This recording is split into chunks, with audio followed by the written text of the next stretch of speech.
كل اللي الاهلي محتاجه 2 مهاجمين.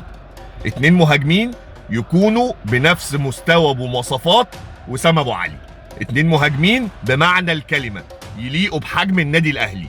مهاجمين يكونوا بيعرفوا يعملوا فينش، بيعرفوا يخلقوا الاجوان من نص فرصه، بيعرفوا يشوطوا من بره ال 18، بيعرفوا يهددوا الخصم، وبيعرفوا يكونوا جوه الصندوق عاملين زي ما بيقول كده فزع لاي فرقه طول ما هم بيفهموا كوره وعارفين يعني ايه هجوم.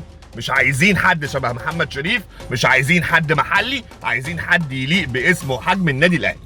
كل مشكله الاهلي بتتمحور في حتتين: المهاجمين والمدير الفني. المدير الفني اللي جه عنده بصمه وعنده رؤيه وبيفهم كوره. ناقصنا ايه؟ ال2 مهاجمين.